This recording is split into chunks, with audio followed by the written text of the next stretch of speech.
CreepyCorner stories. Hey everyone, welcome back to CreepyCorner stories.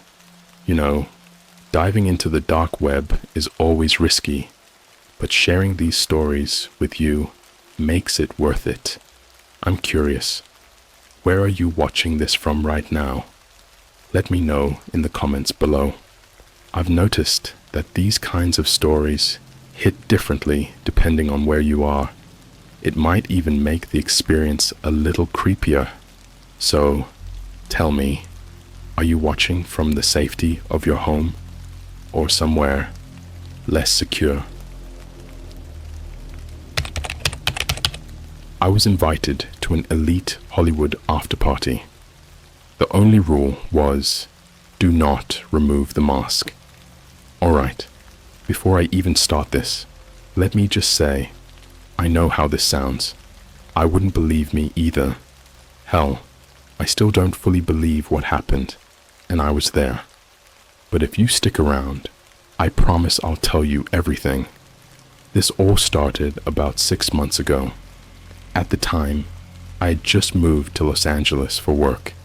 I won't say exactly what I do, but let's just say I was in the right circles, working behind the scenes in entertainment, handling social media campaigns for some pretty big names. I wasn't famous, but I was around famous people. That's just how LA works. One night, I was at a private event at a club in West Hollywood. One of those places that doesn't even have a name, just a black door and a bouncer who decides your fate in 3 seconds. It was the kind of party where people like me, the nobodies, just lurked in the background, making sure the real celebrities looked good on Instagram. That's when he approached me. I still don't know who he was. Older guy, maybe late 50s, in a sleek black suit, the kind that probably cost more than my car. He had this presence, you know, like he wasn't just rich, he was powerful. He leaned in close, handed me a small black envelope, and just said, "You've been chosen." That's it. No introduction, no explanation. Just those 3 words before he disappeared into the crowd. Now, I'm not gonna lie, I was drunk enough to find that intriguing instead of terrifying. I stepped outside, opened the envelope, and inside was a single white card with embossed lettering, private event, strictly invitation, only midnight, location to be texted, dress code, formal attire and mask required, and at the bottom, in bold letters, rules. 1. Do not remove your mask. 2. Follow all instructions. 3. Never speak unless spoken to. I should have thrown that thing in the trash. I should have walked away. But let's be real. Who wouldn't be at least a little curious? So, like an idiot, I held on to it. At exactly 11:30 p.m., I got a text from an unknown number. It was just an address, some mansion up in the Hollywood Hills.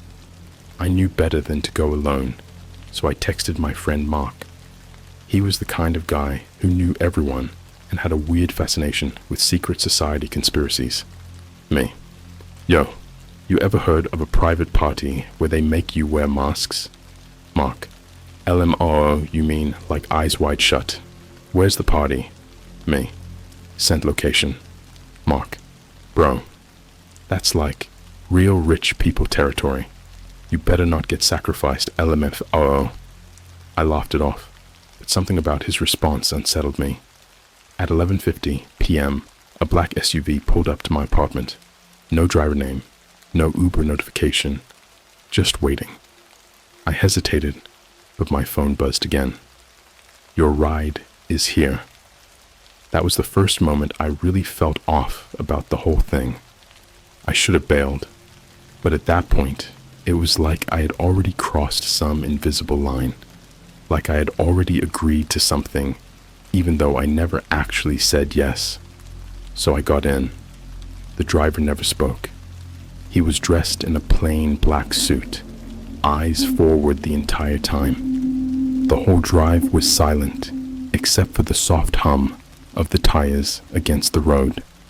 We twisted up through the hills, past those massive gated mansions where the real power players lived. Then we stopped. The house wasn't just big, it was massive. It looked like some old-school European castle, all stone walls and archways, with ivy crawling up the sides. The entire property was surrounded by a tall iron fence, and at the front, 2 more men in suits stood guard. As soon as I stepped out of the car, a woman in a sleek black dress approached me, holding out a velvet box. I opened it. Inside was a mask, an elaborate, gold-trimmed Venetian-style mask, like something out of a horror movie. "Put it on," she said, her voice completely emotionless. I hesitated, but the 2 guards took a step closer, not threatening exactly, but reminding me that I had to. So I did. She led me inside, through this massive, dimly lit hallway, filled with people, all wearing masks, all whispering in hushed voices. The atmosphere was thick, like I had just stepped into another world, some kind of twisted dream. At the far end of the room, there was a grand staircase leading up to a set of massive, dark wooden doors, and above them, carved into the stone in huge, Gothic lettering, was a single word: initiation. And that's when I realized I wasn't at a party. I was at something else, something I wasn't supposed to be part of. But it was too late to turn back, and I had no idea what was waiting for me on the other side of those doors. I swear, the moment I stepped through those massive wooden doors, it felt like I had crossed into a different reality, one where nothing made sense, but everything felt dangerously real. The first thing that hit me was the silence. No music, no laughter, just the eerie hush of whispers, the soft shuffle of expensive shoes against marble floors, and the occasional clinking of glass. The air was thick, almost suffocating, heavy with something I couldn't quite place. It smelled like candle wax, expensive cologne, and something metallic, something wrong. The room itself was massive, like a ballroom from a century ago, but stripped of anything joyful. The chandeliers were dim, casting long shadows against the high vaulted ceiling. The walls were lined with massive oil paintings, but when I looked closer, they weren't normal portraits. The faces in the paintings were twisted, their eyes hollow, their mouths stretched into silent screams. And then there were the people, dozens of them, all dressed in black, their faces hidden behind elaborate masks, gold, silver, porcelain, some even with animal features. Nobody spoke above a whisper. It was like an unspoken rule. Conversations were just murmurs, fleeting glances exchanged in secrecy. I could feel it immediately. I did not belong here. I turned to leave, but before I could take a step back, I felt a firm hand on my shoulder. I nearly jumped out of my skin. "This way." The voice was deep, commanding. I turned to see a tall man in a black robe, his mask a featureless silver face with hollow eyes. He didn't wait for me to respond. He just started walking, expecting me to follow. I did. He led me through the ballroom, past clusters of masked guests who barely acknowledged my existence. Some were sipping from glasses filled with deep red liquid. Wine, I told myself. It's just wine. But the way they swirled it, the way they stared at the dark liquid before taking slow, deliberate sips, something about it made my stomach churn. We reached another set of doors at the far end of the room. They were smaller than the ones I had just come through, but somehow heavier. The man in the silver mask knocked once. A moment later, they creaked open. Inside was a dimly lit corridor, narrow and lined with thick crimson curtains. The air was hot in here, like a basement with no ventilation. I hesitated. Every cell in my body was screaming at me to turn around, to run. But then I felt something press against my back. I glanced down. A hand, number A glove. The silver-masked man was standing way too close behind me, his leather-gloved hand resting lightly against my lower back, just enough to let me know I had no choice. So I walked inside. The doors shut behind me with a final, echoing thud. The corridor twisted and turned, and the deeper we went, the stranger things became. At first, I thought I could hear whispers from behind the curtains, like there were people standing just out of sight. But as I listened closer, I realized the whispers weren't words. They were breaths, shallow, ragged, coming from inside the walls. I quickened my pace, my breath coming faster now, but the masked man stayed right behind me, his footsteps perfectly in sync with mine. Finally, we reached another door. This one was different, smaller, simpler, no carvings or decorations, just old, dark wood with a single brass handle. The masked man reached past me and pulled it open.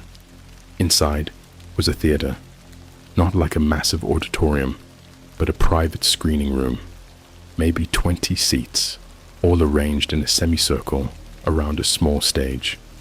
The seats were old, deep red velvet, and the walls were lined with dark wooden paneling. The only source of light was a single chandelier, casting a dim, flickering glow over the room. People were already seated, their masks turned toward the stage. None of them spoke. There was only one empty chair, front row. I didn't want to sit. I did not want to be part of whatever this was. But the moment I hesitated, the silver-masked man leaned in close to my ear and whispered, "You don't want to make this difficult." My body went ice cold, so I sat. The moment I did, the lights dimmed even further. A figure stepped onto the stage, another masked man, this one in a deep red robe, his mask made of smooth, polished bone. He stood in silence for a moment, letting the tension build. Then he spoke. "Tonight, we welcome our new initiate." A low murmur rippled through the room. My heart slammed against my ribs. "You have been chosen," he continued, staring straight at me, "and you will witness the truth." The lights went out completely. A projector whirred to life. A film began to play on the wall behind him. Grainy black and white footage, flickering like something from an old security camera. At first, it was just static. Then, the image cleared. It was a room. A small, windowless room, all concrete walls, and a single chair in the center. And in that chair, a person, tied up, head slumped forward. I tried to tell myself it was fake, just some elaborate horror performance. But then the person on screen started moving, struggling weakly against their restraints, shaking their head. I wanted to look away. I tried to look away, but the moment I shifted, I felt it. Dozens of eyes turning toward me, watching me, waiting. On screen, a new figure stepped into the frame, tall, dressed in black, wearing a mask just like ours. He reached into his pocket and pulled out something small and sharp. I stopped breathing. The masked figure leaned in close to the restrained person, whispering something in their ear. The person started thrashing, their muffled screams barely audible through the speakers. Then, without hesitation, the masked figure plunged the blade into their throat. The screams turned to gurgles. Blood spilled down the person's chest, dark and glistening in the flickering light. The camera zoomed in, focusing on the way their body convulsed, the way their fingers twitched before going limp. I couldn't move. I couldn't speak. I felt sick, like I was going to pass out. Then the screen went dark. For a moment, there was nothing. Just silence. Then, applause. Soft at first, then growing louder. A slow, rhythmic clapping that spread through the entire room. I just sat there, frozen in horror, as the red-robed figure turned to face me once again. "Your turn," he said, and the doors behind me locked. I swear to God, the moment those doors locked behind me, I felt my stomach drop. My body went rigid. My hands were clammy, ice cold, gripping the velvet seat so hard my knuckles turned white. I wanted to run, to scream, to do anything, but I couldn't. The masked people surrounding me weren't just watching me anymore. They were expecting something, waiting, like I had just been given a cue in a play I had no idea I was performing in. The red-robed figure on stage tilted his head, his bone-white mask catching the dim light. He raised a single-gloved hand and gestured toward the stage. "Come." I didn't move. I couldn't. The room was dead silent now. Then from somewhere behind me, a voice, low, distorted, mechanical, like it was coming through an old speaker. "If you refuse, the consequences will be irreversible." The applause was gone. The murmurs, the whispers, gone. There was no background noise anymore, just the sound of my own blood pounding in my ears. I didn't know what they meant by irreversible, but something in me knew that it wasn't an empty threat. So, on legs that felt like they belonged to someone else, I stood. I walked up to the stage. The moment I stepped onto that platform, I could feel it. The weight of 100 eyes pressing down on me, like hands reaching from the shadows. The air smelled different up here, thicker, like something old, something rotten beneath the surface of all this luxury and wealth. In the center of the stage was a chair, not just any chair, a cold metal chair, bolted to the floor. Restraints dangled from the armrests and legs, thick leather straps with rusted buckles. There was something wrong about it. It wasn't dusty. It wasn't old. It had been used. A lot. The projector flickered back to life, illuminating the wall behind me. A new video started playing. My breath caught in my throat. It was a live feed. The same concrete room from before. The same chair. But now, someone new was in it. Mark, my best friend, the one I texted earlier. He was slumped forward, his wrists tied down, his head lowered to the side, like he was drugged or unconscious. His shirt was stained with something dark, his face pale under the flickering light. I felt my knees buckle. "No," I whispered, shaking my head. "No, no, no. What the is this?" The masked figure in red didn't answer. He just turned toward me and held out a knife. A sleek, curved blade. Ornate. Beautiful. Wrong. "You were chosen," he said, voice smooth and patient, like he was explaining something simple. "You must prove your loyalty." I was shaking now. My hands, my legs, my breath. I turned back to the screen. Mark started to stir, his head lifting slightly, his eyes fluttering open. His expression was hazy at first, like he was waking from a deep sleep. Then his gaze locked onto the camera. His eyes widened. "Dude?" His voice was hoarse, slurred. What the hell is this?" I could see it. The moment realization crept into his face. He tried to move, but the straps held him down. He yanked against them, harder and harder, panic setting in. "Hey!" His voice cracked, raw with fear.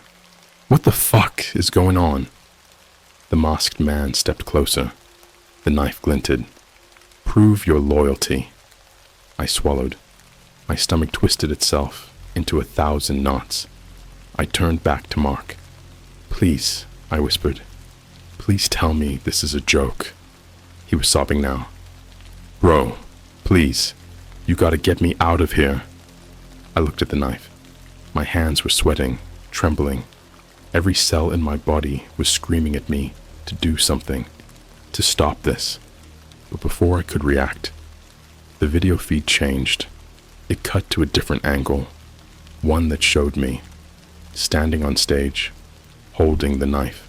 I felt like I was going to throw up. The masked man tilted his head. There is no escape.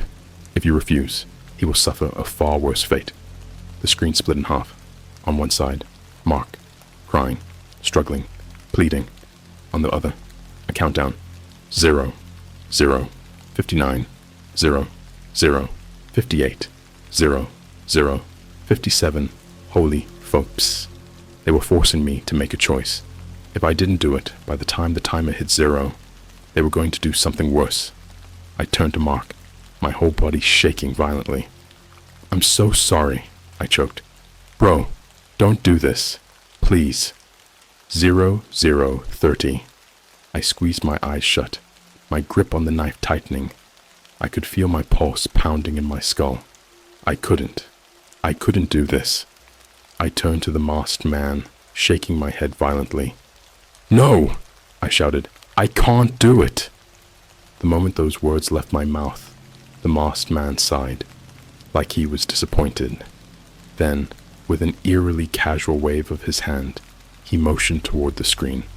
The video feed glitched. The camera zoomed in. A new figure walked into the room with Mark, wearing a gold mask, holding a hammer. 0010, I screamed. No! Wait! Please! I'll do it. Just... The countdown hit 0. Mark's screams were the last thing I heard before the screen cut to black. The room was silent again. I stood there, shaking, my ears ringing so loud I could barely hear my own ragged breaths. The red masked figure turned to me, his voice eerily calm. You failed. A door creaked open behind me. 2 more masked figures stepped onto the stage. I tried to run, but before I could move, hands grabbed me from behind. A cloth pressed over my mouth. My vision blurred. My body collapsed. And the last thing I saw before the world faded to black was the audience, sitting, watching, smiling beneath their masks. I woke up to the sound of dripping water. At first, I thought it was just rain. My head was pounding. My body felt numb. And for a moment, just a single, fleeting moment, I let myself believe that maybe I was home. Maybe I had just blacked out. Maybe it had all been some insane, alcohol-fueled nightmare. But then I opened my eyes, and I knew. It was real. I was in a basement. The air was thick, humid, and smelled like rust and rot. My body was slumped against a cold, damp concrete floor. My arms heavy, my legs weak. I tried to move, but the second I shifted, something tight yanked against my wrists and ankles. Chains. I was chained to the floor. Panic surged through my chest, like ice water.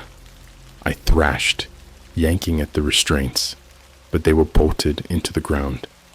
My breath came in short, shallow gasps, my heartbeat hammering against my ribs like a war drum. Then I heard it. A slow, deliberate shuffle. Someone was in the room with me. I forced myself to stay still, listening. My breathing was too loud. My pulse was too loud. Drip, shuffle, drip. Then, the sound of something wet being dragged across the floor. I turned my head, and I saw them. A figure, tall, obscenely thin, standing in the far corner of the room. Their face was hidden by a white, expressionless mask. Their clothing was tattered, darkened with stains I didn't want to think about. And in their hand, they held something long and slick and red. A body. I nearly threw up. The figure stopped moving. Then, ever so slowly, they lifted their head and looked at me. I don't know how I knew, but I felt it. They were smiling beneath that mask. They let go of the body. A sickening thud echoed through the room as it collapsed onto the floor, limp and lifeless. The body was fresh, the skin pale, the limbs twisted at unnatural angles. I didn't recognize them, but the way their eyes were still open, glassy, lifeless, staring at nothing, told me they had seen everything before they died. The masked figure stepped forward. I scrambled back instinctively, but the chains held me in place. My pulse skyrocketed. My vision blurred at the edges. They crouched down next to me, close enough for me to see the details of their mask, the tiny hairline cracks, the faint reddish smudges around the edges. They tilted their head, studying me like an insect trapped in a jar. Then they reached into their pocket, pulled out a knife, and placed it gently on the floor between us. A challenge, a test. I didn't move. My entire body was frozen, paralyzed by terror. Then, from behind me, the sound of a door unlocking. Footsteps, slow, deliberate. Someone else had entered the room. I didn't need to turn around. I already knew who it was, the man in the red robe. "You still have a choice," he said, his voice calm. I stared at the knife. "You failed the first test, but we are merciful." The masked figure beside me didn't move. They just waited. "Prove yourself now, and you will be welcomed." I clenched my jaw so hard my teeth ached. My entire body was screaming at me to take the knife, to fight, to do something. But then I made the mistake of looking at the corpse again, the way the blood had pooled beneath them, the way their fingers were still twitching slightly, even in death. A reminder of what would happen to me if I refused. "Or," the red-robed man continued, "you can take the other path." I swallowed, my throat dry as sandpaper. "What other path?" I croaked. A pause, then a soft chuckle. "The one he took." The red-robed man nudged the corpse with his foot. I felt something snap inside me. I lunged, my fingers wrapped around the knife before I even knew what I was doing. My grip was unsteady, my hands slick with sweat. The masked figure beside me didn't react. They just waited. "Show us," the red-robed man whispered. I knew what they wanted. They wanted me to become them, to cross that final, irreversible line, to kill. And for one sick, horrifying moment, I considered it, because if I didn't, I would be next. But then, a sound, distant, muffled, a scream. Mark. He was still alive. Somewhere in this house, my best friend was still alive. That realization hit me like a freight train. I couldn't do this. I wouldn't. I wasn't one of them. My grip tightened around the knife, but instead of turning it on the body or on the masked figure beside me, I turned it on myself, not to die, but to escape. Before anyone could react, I drove the blade into my wrist, not deep enough to kill, but deep enough to make it look real. Blood splattered onto the concrete. A collective gasp echoed through the room. The red-robed man took a sharp step forward, his calm demeanor shattering. "What are you doing?" I screamed. A blood-curdling, raw scream, not in pain, but in fury. And for a moment, just a single moment, they hesitated. That was all I needed. I twisted my wrist violently, using the blood as lubrication, and yanked free of the restraints. Chaos erupted. The masked figure lunged at me, but I was already moving. I grabbed the knife tighter, slashed wildly, and felt the blade sink into flesh. A strangled cry. Warm blood splattered across my face. I didn't wait to see what happened next. I ran, bolting through the open door. I barely processed where I was going. I just knew I had to find Mark. Find him before it was too late. Because now, I had just made myself their next target. And I knew they wouldn't let me leave alive. I was running blind. The basement hallways twisted and turned, narrow corridors carved from damp, crumbling stone. The air was thick, heavy with the stench of mildew, blood, and something worse, something rotting. My footsteps echoed, mixing with the faint, faraway sound of water dripping from unseen pipes, and beneath it all, something else. Footsteps, behind me, multiple sets. They were coming.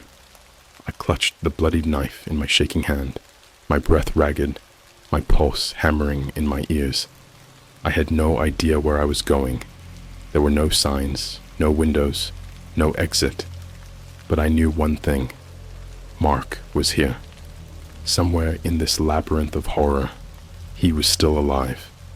I had to find him before they did, or before they found me. The hallway stretched on forever. The deeper I went, the colder it became. My bare feet slapped against the wet concrete, leaving streaks of blood in my wake, my own or someone else's.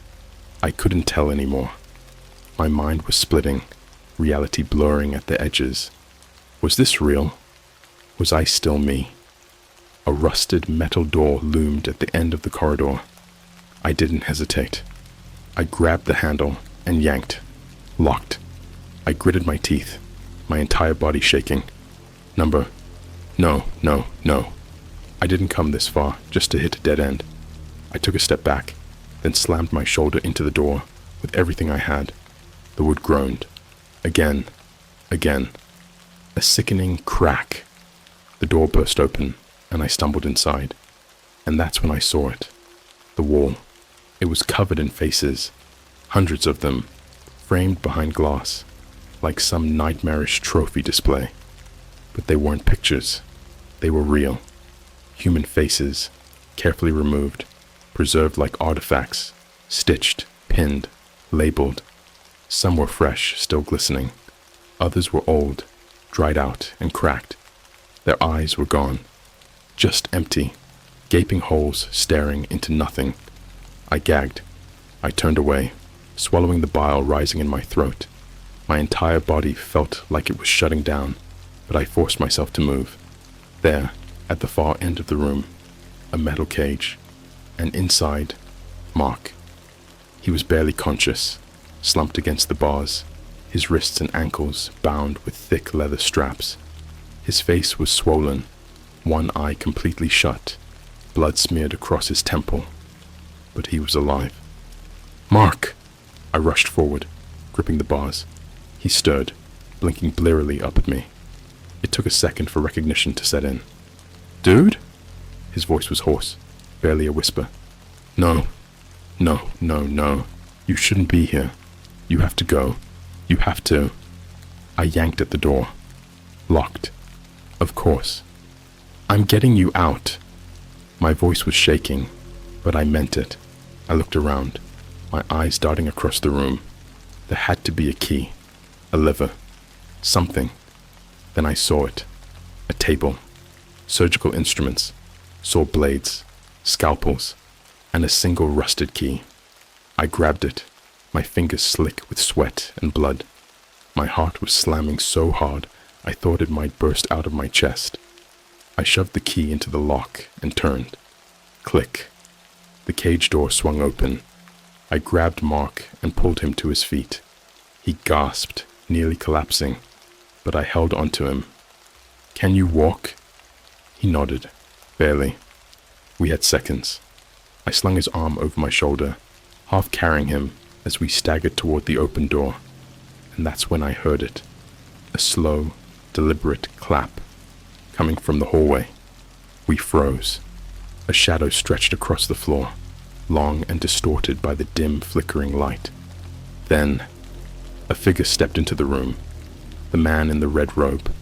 Behind him, two others. Their masks were gone.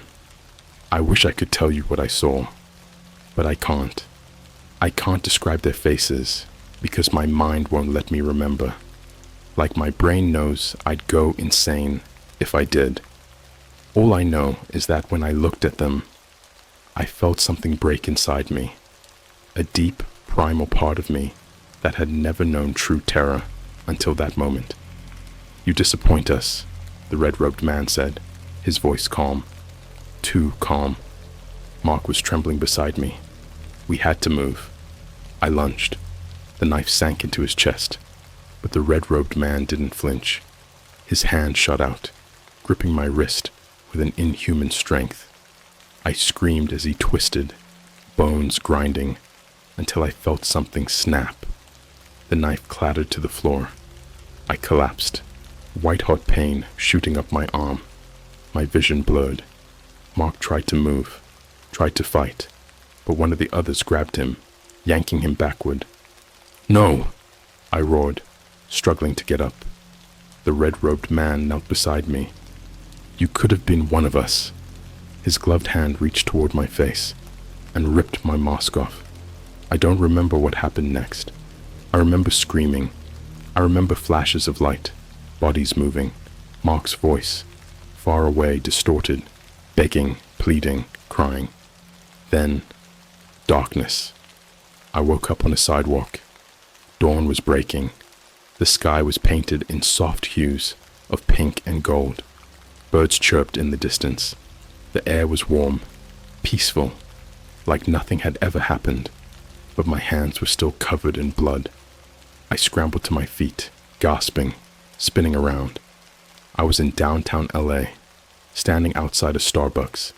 People were walking past me, staring. Nobody said a word. I turned, and there, in the reflection of the glass window, I saw my face. Or rather, what was left of it. A deep, jagged scar ran across my cheek, down my neck, carved into my skin with surgical precision. And there, burned into my flesh, raw and red, a symbol, one I had seen before. Above the doors of the mansion, initiation. Mark was never found. There was no record of him, no missing person report, no footage. It was like he had never existed, like none of it had ever happened. But I know the truth. And now, so do you. Because last night, I got another invitation, a black envelope, slipped under my door. I haven't opened it yet, but I know what it says. And this time, they won't let me go.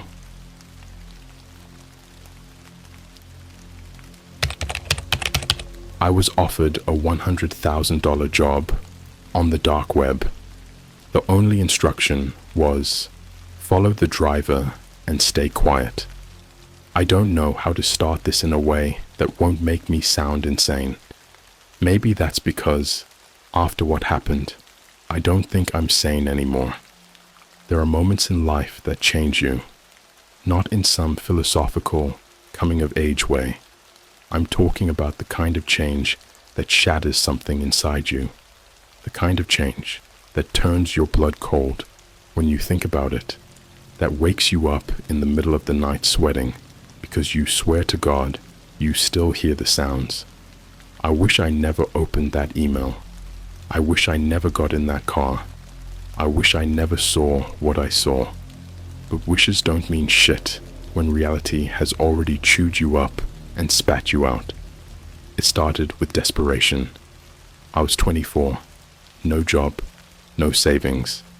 My rent was overdue, and the only thing left in my fridge was a half-empty bottle of ketchup and some expired milk. I had spent the past 3 weeks trying every side hustle imaginable, flipping sneakers, filling out scammy online surveys, even applying for those sketchy remote work jobs on Craigslist. Nothing worked. Then one night, around 2 a.m., I started looking into other ways to make money. I had heard stories about the deep web before. The usual urban legends, hitmen for hire, human trafficking, live torture streams. I never actually believed in that stuff. I figured most of it was exaggerated, or at worst, a handful of psychos buried in the darkest corners of the internet. But I also knew people made money there. A lot of money. So, I downloaded Tor, turned on a VPN, and started exploring. Most of it was exactly what I expected. Black markets, drug sales, fake passports. But after a couple of hours, I stumbled onto a site called the Silent Exchange. It looked like a job board, But instead of typical gigs, the listings were cryptic, short, and high-paying. One in particular stood out. Hiring now. $100,000 for one night, no experience needed, must follow. Driver and stay quiet. That was it. No details, no explanations. Just an email and a countdown timer that read, "Accept before midnight." I remember sitting there, staring at the screen, my pulse in my throat. It had to be a scam. It had to be. But the longer I stared at that $100,000, the more I thought about what that money could do. No more landlord threats. No more hunger headaches. No more stress. By 11:55 p.m., my hands were shaking as I typed out a response. "I'm interested. What do I have to do?" 15 minutes later, I got a reply. "Congratulations. You have been selected. Arrive at the following location at 10 p.m. Dress in black. No phones, no questions." Attached was a GPS pin. A parking lot outside an abandoned mall on the edge of the city. I should have backed out. I should have ignored it. Instead, I set my alarm for 8 p.m.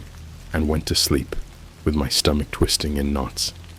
The next night, I got ready. Black jeans, black hoodie, gloves. I left my phone behind like they asked. I ordered an Uber. When the driver pulled up, he glanced at the GPS pin and gave me this look, like he knew something was off. "You sure about this, man?" he asked. I hesitated. For the first time, something deep in my gut was screaming at me to cancel. But then I thought about the money. I nodded. He didn't say another word. The drive was silent. Outside, the city lights blurred past, neon signs and fast food joints blending into a fever dream. But as we got closer to the drop-off point, something weird happened. The streets got empty. No cars, no pedestrians, no sounds. Like the entire city had just turned off. By the time we reached the abandoned mall, I felt like I had crossed into a different reality. A single black SUV sat parked under a flickering streetlight. Tinted windows, no license plate. I got out of the Uber. Before I could knock, the back door of the SUV swung open. Inside sat a man in a suit. Black gloves, black tie, black mask covering the lower half of his face. His eyes were empty. Not in a normal way. Not in a tired way. In a dead way. He gestured for me to get in. At this point, I should have run. Every instinct in my body was screaming, but I ignored it. I got in. The moment the door shut, the SUV started moving. No introductions, no small talk, just silence. For 10 minutes, I stared straight ahead, waiting for him to say something. The air inside the SUV felt thick, like it was pressing against my skin. Then he finally spoke. "Do not speak unless spoken to. Do not open the door unless I tell you to. And no matter what you hear, do not look back." I swallowed hard, nodded. We kept driving. Then, at exactly 11:45 p.m., we reached the first stop, a gas station. The man turned to me. "Stay here. Do not look outside." Then he got out and shut the door. I sat there, gripping my knees. For a few minutes, everything was normal. Just me, in the back seat, waiting. Then I heard it, a low, wet thud. Then another. Then a muffled scream. My stomach turned to ice. I squeezed my eyes shut, trying to block it out. But the noises got worse. A choked gurgle. The scrape of something heavy being dragged. The unmistakable crunch of bone. I bit down on my knuckle to stop myself from making a sound. Then, silence. The door opened. The man got back in. His gloves were dripping. He turned to me. His face was unreadable. 3 more stops to go. My pulse hammered in my ears. The SUV started moving again. I wanted to jump out. I wanted to run. But something told me that if I tried, I wouldn't make it past the second stop. There are things the human brain isn't meant to process. Sights, sounds, smells. Things so deeply, fundamentally wrong that your body fights against understanding them. Because if you did understand, if you truly let yourself know what you just witnessed, something inside you would break. Permanently. I wasn't broken yet, but I was close. The SUV hummed down the empty road, its tires slicing through the silence, like a scalpel through flesh. I sat frozen in the back seat, my hands clenched into fists, my nails digging into my palms hard enough to draw blood. The man in the suit sat beside me, unmoving. His gloves were still wet. I could smell it. Coppery. Thick. Not water. No one spoke. The driver kept his eyes straight ahead, hands locked on the wheel. We were heading deeper into the city now. The lights outside grew fewer, dimmer. Buildings passed in blurs of concrete and glass, but something felt off about them. No lights in the windows, no people, no sounds. A city without life. I wanted to ask where we were going. I wanted to beg him to let me out, but his words from earlier echoed in my skull. Do not speak unless spoken to. Do not look back. I focused on my breathing. In, outside, slow, steady, like I could trick my body into believing this was normal. I wasn't sure how much time passed before we pulled up to the next location. A laundromat, dimly lit, open. The fluorescent lights inside flickered, buzzing like dying insects. Rows of old washing machines lined the walls, their glass doors reflecting back a warped, distorted version of the room. But there was only one customer inside. A woman, early 40s maybe, blonde, petite, dressed in a loose hoodie and sweatpants. She sat on a plastic bench, scrolling through her phone, completely unaware of the black SUV idling just a few feet away. I felt the air shift beside me. The man in the suit turned to face me. For the first time, I saw his eyes clearly, and that was the moment I realized there was nothing inside him. No emotion, no thought, just a hollow, bottomless void where something human was supposed to be. Stay here. Do not look outside. His voice was calm, measured, like he had done this 1,000 times before. Then he got out. The door shut with a soft click, and I was alone. I squeezed my eyes shut. I didn't want to hear it. I didn't want to know what was about to happen. But sound has a way of forcing itself in. The ding of the laundromat's automatic door opening, the soft shuffle of footsteps on linoleum, a polite, muffled exchange, the kind you hear between two strangers in public. Then, the first scream. I flinched so hard I hit my head against the seat, my entire body locked up, every muscle snapping into rigid terror. The scream was raw, a jagged, broken thing, not just fear, realization, like she had seen something she wasn't supposed to, something that shouldn't exist. A sharp thud, a wet gasp. Then the sounds became wet, ragged, messy. Something heavy hit the floor with a thick, fleshy smack.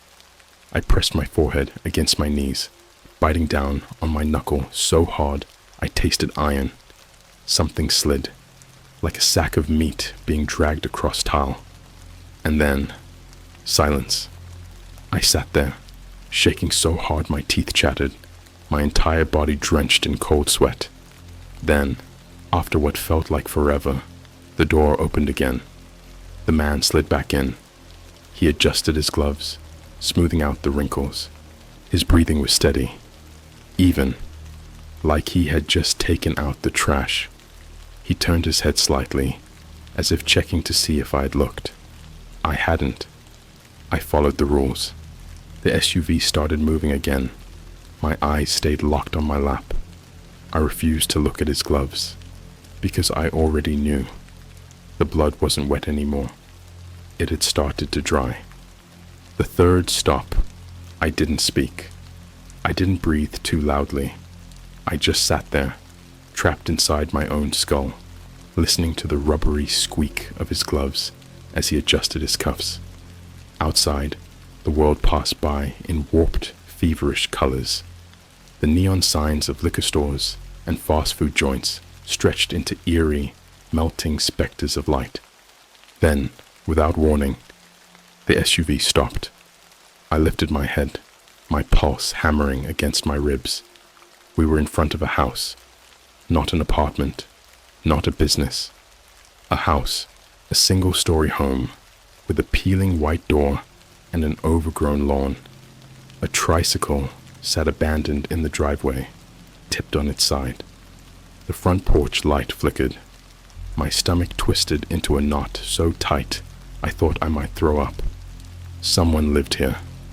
I turned to the man in the suit. My throat felt like sandpaper. For the first time, I broke the rule. "Wow, who lives here?" The second the words left my mouth, I regretted them. The air inside the SUV turned thick. Slowly, the man turned his head towards me. He didn't speak. He didn't blink. He just stared. And in that moment, something passed between us. Something cold. Something final. I wanted to beg. I wanted to tell him I wouldn't ask again. But then, he opened the door and stepped out. The house was silent. Not the peaceful kind of silent. The kind of silent you hear in a place that's been waiting for something awful to happen. The front door was unlocked. He pushed it open without knocking. And then, I heard it. A child's voice. "Mommy?" My stomach dropped. I slapped a hand over my mouth, choking back a scream. My entire body locked up in absolute paralyzing horror. Soft footsteps. The creak of a floorboard. A woman's voice. Groggy. Confused. "Hello?" A long, suffocating pause. Then, a wet, tearing sound. A sound I'd only heard once before in my life, when I was 10 years old, and I saw a deer get hit by a truck. The way its skin split. The way its bones cracked under weight. Only this time, it wasn't a deer. I curled into myself, squeezing my eyes shut so hard it hurt. The noises didn't stop. The thud of something heavy hitting the ground. The frantic, uneven scramble of footsteps. A door slamming. A whimper. I couldn't take it. I had to look. Just for a second. Just long enough to see what was happening. I turned my head. And that was my mistake. Because I saw her. The child. Standing at the top of the stairs. Barefoot. Pink pajamas. She was looking directly at me. Not at him. Not at the scene in front of her. At me. And then, she smiled. I was wrong. I thought the worst part was the sounds. The wet, sucking noises. The dull, meaty thuds. The desperate, dying breaths that sounded more like something drowning in its own blood than a human voice. But I was wrong. The worst part wasn't the sounds. It was her. The little girl on the staircase. Smiling. Not in a way that made sense. Not the kind of smile a child should have. This one was wrong. Too wide. Too still. Like she was waiting for something.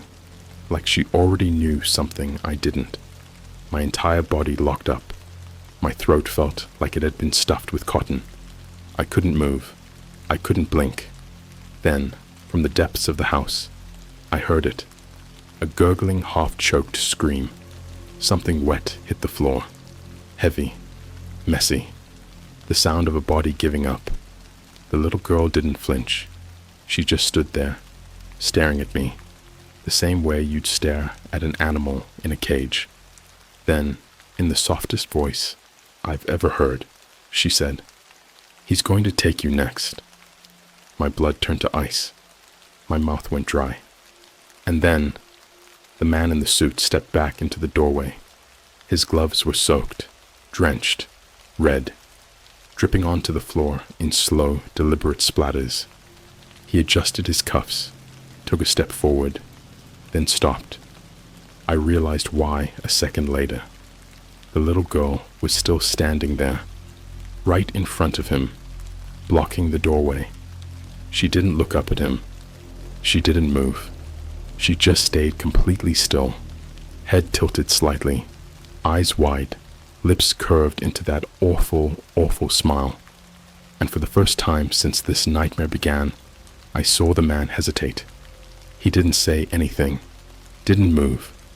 He just stood there, watching her. Then, after what felt like forever, he took one slow step back, another. Then he reached forward and gently shut the door. The lock clicked into place, and just like that, we were leaving. The SUV pulled away from the curb. I turned my head just in time to see the little girl watching us from the window. She didn't wave, didn't move, didn't blink. She just smiled. And then, as we rounded the corner, the lights in the house all shut off at once, like someone had snuffed them out. I sat there, shaking so hard my teeth chattered, my vision tunneling at the edges. I wanted to ask. I wanted to demand what the hell just happened, but I already knew the rule. Do not speak unless spoken to. So I sat there, suffocating in silence, as the SUV carried me deeper into the city, and I realized something that made my stomach clench into a knot so tight I thought I might puke. The man in the suit, he was gripping his gloves so hard his knuckles were turning white. He was scared. I should be dead. I should have never stepped into that SUV. I should have walked away the second I read that email, but I didn't. And now, I know things I was never supposed to know. Things that claw at the edges of my mind when I try to sleep. Things that sit heavy in my chest, making it hard to breathe when I'm alone. The kind of things that make you realize there are places in this world where God doesn't exist. This was one of them, and I was about to see the worst of it. The SUV moved through the city in silence. Outside, the streets were empty. A ghost town of abandoned gas stations and unlit storefronts. No cars, no people, no sound. Like the whole world had been turned off. I kept my head down, my hands clenched into fists so tight my nails dug into my palms. My mouth was dry. My stomach felt hollow. I wanted to ask where we were going. I wanted to ask what the hell was happening. But I didn't, because I could still see the way the man's hands gripped his gloves. He was rattled, not by the laundromat, not by the gas station, not by the house, by the girl. And that terrified me more than anything, because if he was scared, what the hell was I supposed to feel? We kept driving. Minutes passed. Then finally, we slowed. The SUV rolled into an alleyway behind an old warehouse, the kind of place that looked abandoned for decades. Rusted doors, broken windows, graffiti-covered walls. But there was light inside, a dim yellow glow spilling from a single window on the second floor. And in that light, a shadow. Someone was waiting. My stomach lurched. I don't know what I expected. Another gas station, a motel, a church. But this was different. This felt final. Like every stop before this was leading to something worse. The SUV came to a full stop. The man in the suit exhaled slowly, then turned to me. And for the first time that night, he gave me a new instruction. Get out. My breath hitched. I blinked. I must have misheard. I followed the rules. I stayed quiet.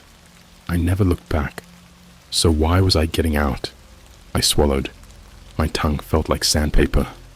Well, why? The moment the word left my mouth, I regretted it. The man's head snapped toward me. His eyes were empty again. Dead. Like a doll's. Like he wasn't even a person. I felt the air shift, thickening with something invisible, but suffocating.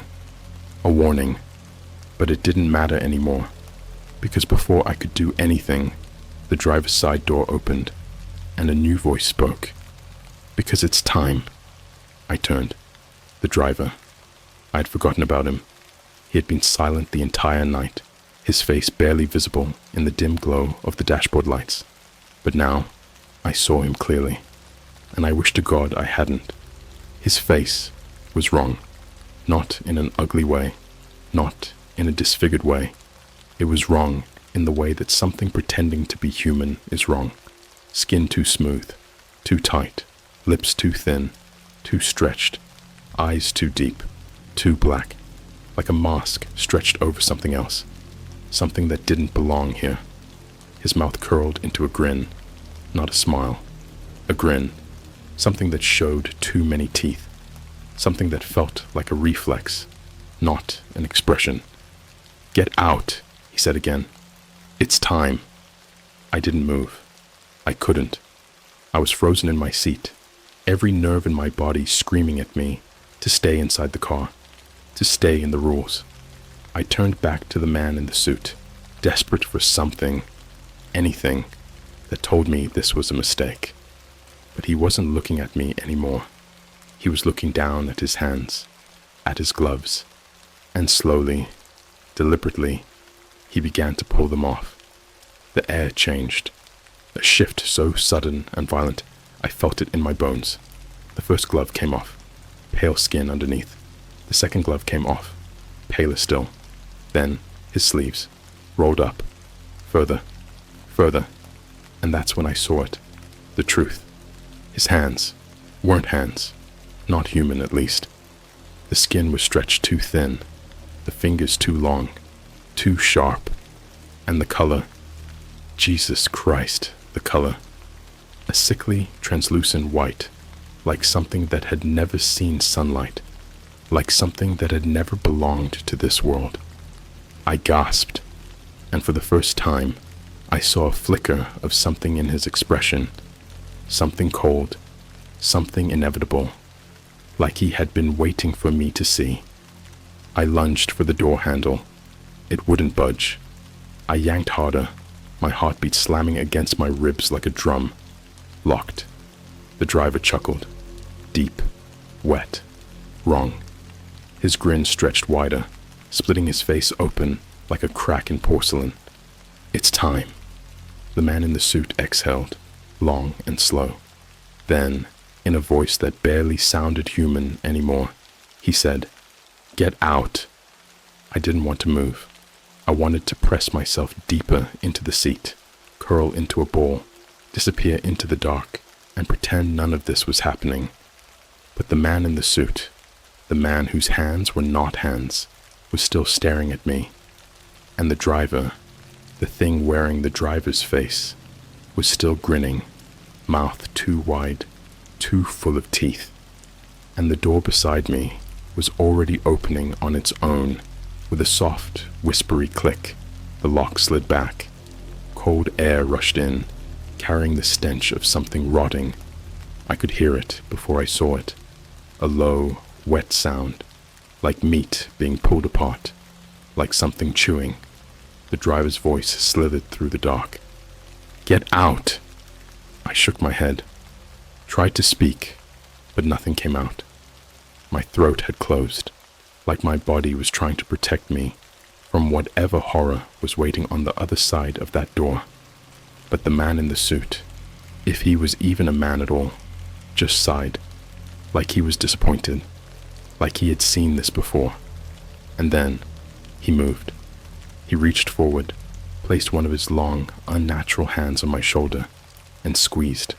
His grip burned, not like fire, like ice, like something that shouldn't be touching human skin. I gasped, body jerking forward on instinct, and suddenly I was outside the SUV. The door slammed shut behind me. The tires screeched. The SUV sped off, swallowed by the darkness, and I was alone. Alone in the alley, alone with it. It wasn't a warehouse. Not really. Not anymore. Up close, I could see that the windows were covered from the inside. thick black plastic stapled to the frames, warping in the faint breeze. The smell was worse here. It crawled inside my nose, thick and rancid and wrong, the scent of decay. I turned to run, and that's when I heard it. A voice, software familiar. "Please, help me." I froze.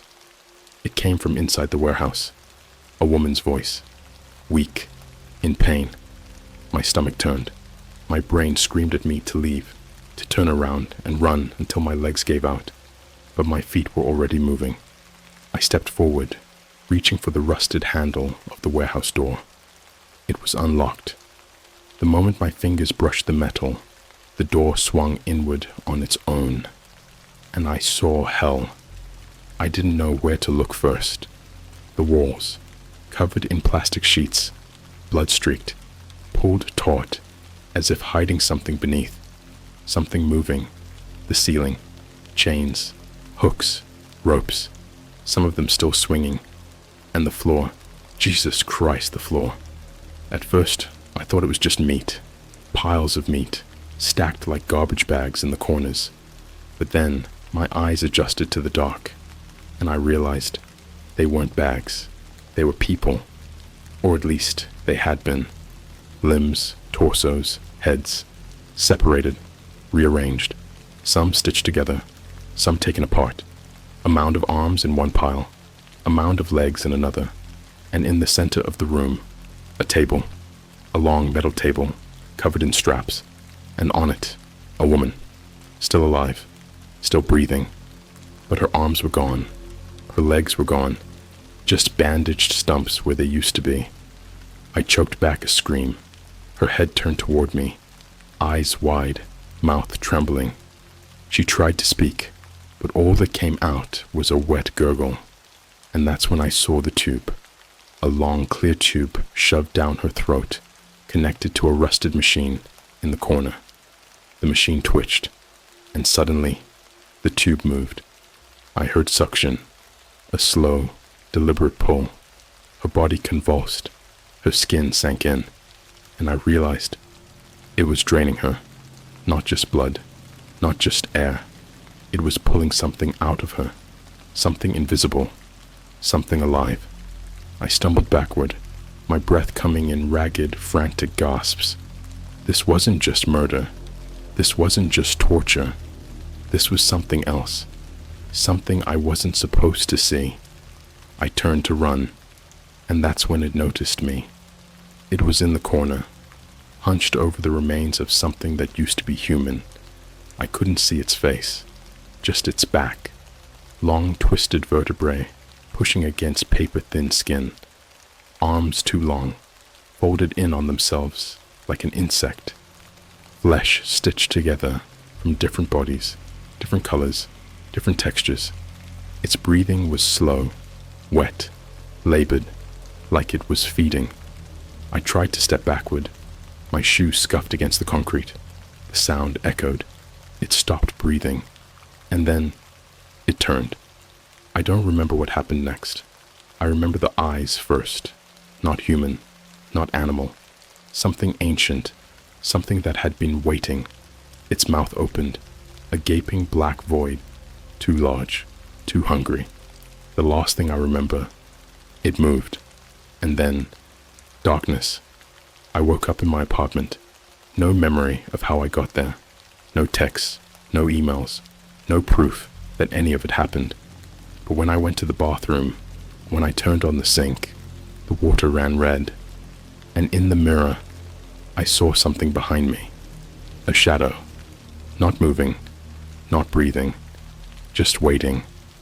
And when I turned around, there was nothing there. But I know the truth now. I was never supposed to leave that warehouse. I was never supposed to tell this story. And now, I think they're coming back to finish the job. I was offered a $50,000 medical trial from the dark web. The consent form said, "We are not responsible if you come back wrong." All right, so I don't know if I should even be posting this. Part of me thinks it's all in my head, that maybe I'm just being paranoid, but another part of me, it's screaming at me to warn people. So here it is. For context, I was broke as hell, like ramen noodles for breakfast, lunch, and dinner broke. I was living in a shitty studio apartment in Chicago, barely keeping up with rent and drowning in student loans. I was scrolling Reddit one night, specifically r beer money, looking for quick cash opportunities when I saw a comment that mentioned medical trials. Now, I've done some before. Nothing crazy, just those sleep studies where they monitor your brain while you snooze in a lab. But this comment had a link, and it led somewhere different. It was a shady-looking forum with a black background and neon green text, like something straight out of 1998. The thread title was High-Paying Medical Study, $50,000, limited slots. $50,000. That's the kind of money that makes you ignore red flags. I clicked on the thread, and the details were vague. Something about cognitive enhancement and sensory recalibration. But the requirements were easy. Be between 21 to 35 years old, in good health, and willing to stay in an isolated facility for a week. There was a link at the bottom labeled Apply Here. When I clicked it, my browser freaked out, like full-on seizure mode. Flashing pop-ups, warnings, error messages. But then, suddenly, a simple black screen appeared with white text. Welcome to the trial. Please upload a clear photo of yourself to continue. That should have been my first clue to back out. I mean, what kind of medical study needs a photo before anything else? But $50,000 was screaming in my ears, so I uploaded a selfie. The second I hit submit, a progress bar appeared. Analyzing facial features, 37%. What the hell does that mean? Before I could even overthink it, the screen flashed again. Accepted. Check your email for further instructions. About 10 minutes later, I got an email.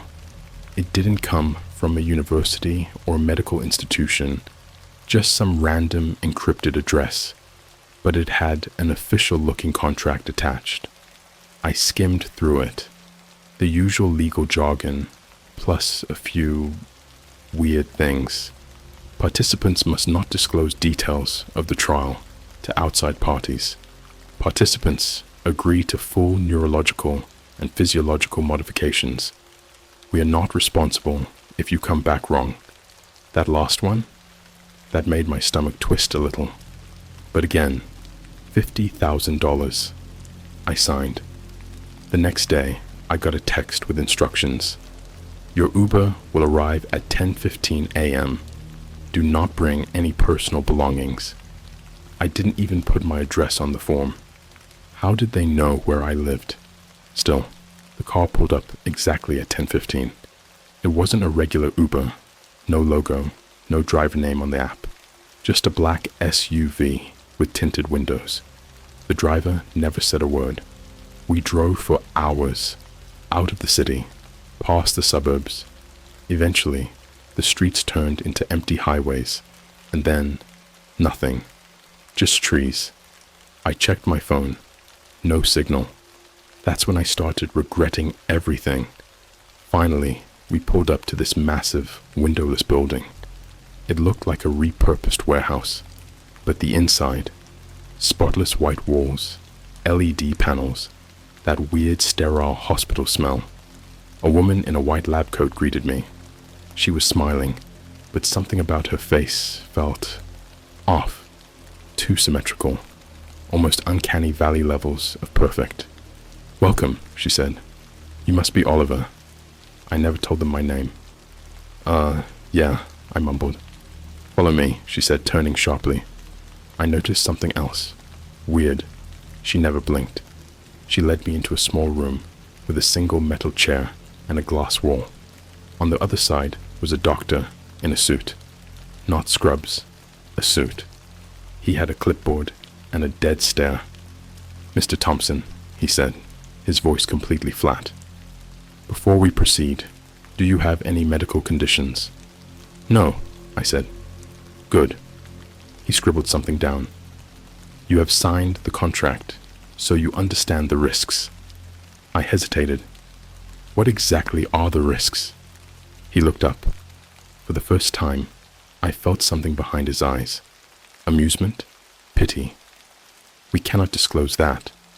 The woman placed a small silver pill on the table. "Take this," she said.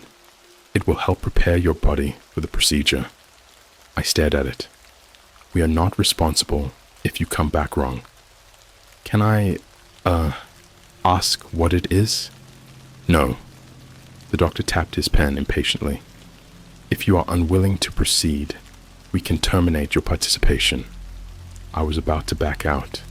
My body was practically screaming at me to get the hell out of there. But then I thought about my landlord, my student loans, my account balance sitting at $37.22. I swallowed the pill. Nothing happened at first. They led me down a long white hallway. The walls had no doors, no windows, just smooth white panels. We turned a corner, and suddenly the floor felt off, like it was moving beneath me. The woman stopped in front of a panel and pressed her palm against it. The wall slid open, revealing a pitch-black room.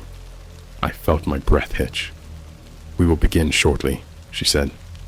Before I could say anything, something shoved me forward, hard.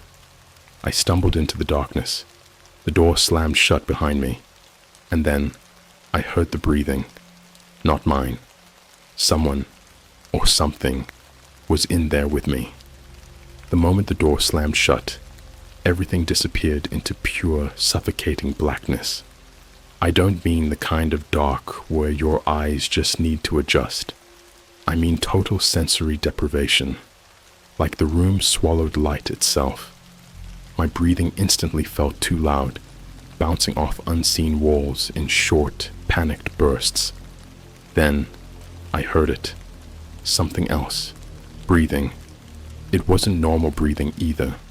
It was ragged, like someone struggling to inhale through a throat that was wrong.